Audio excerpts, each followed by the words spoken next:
મુસ્લિમ બિરાદરોના પવિત્ર મોહરમ તહેવાર નિમિત્તે કરબલાના મહાન શહીદોની યાદમાં ભાવનગર શહેરમાંથી 34 જેટલા આકર્ષક અને કલાત્મક તાજિયા જુલુસ નીકળ્યા હતા.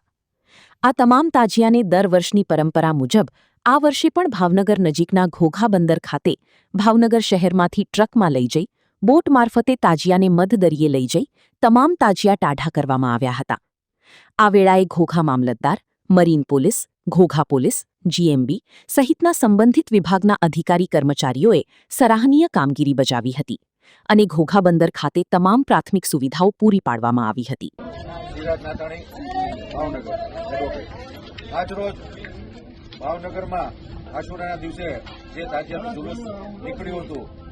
અને ઇમામ હુસૈન અલૈહિસ્સલામ અને એમના જે સાથીઓને યાદ કરી અને જે તાજિયા બનાવવામાં આવ્યા હતા એ 34 તાજિયાઓ ભાવનગરમાં અને એ સિવાયના આજુબાજુના ગામના બધા તાજિયાઓ અહીંયા ઘોઘા મુકામે ઠંડા કરવા માટે આવે છે અને અહીંયા ઘોઘામાં બોટમાં જે લોકો જે તાજિયા બનાવે છે એને દરિયામાં આપણે ઠંડા કરીએ છીએ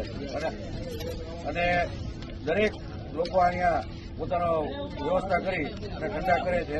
અને તંત્ર દ્વારા પણ અમને પૂરતો સહકાર મળી રહ્યો છે. પોલીસ ડિપાર્ટમેન્ટ, જીએમબી,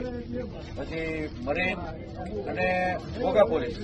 અને ઘોઘા મામલતદાર પીડબ્લ્યુ દ્વારા પણ અહીંયા સરસ લાઇટની વ્યવસ્થા કરવામાં આવી છે અને અહીંયા આજરોજ તમામ તાજિયાઓ ઠંડા કરવામાં આવશે. આજરોજ આશુરાના દિવસે ભાવનગરથી તમામ તાજિયાઓ ઘોઘા મુકામે ટાઢા કરવા આવ્યા છે અને હાલ અહીંયા બોટની વ્યવસ્થા પણ જોરદાર કરેલ છે અને ઘોઘા પોલીસ,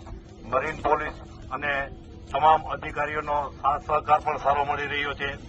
અને તાજિયાઓ બધા વ્યવસ્થિત રીતે ટાઢા થાય છે અને બધા લોકો સહકાર આપી રહ્યા છે. ફિરોજ મલિક, ભાવનગર.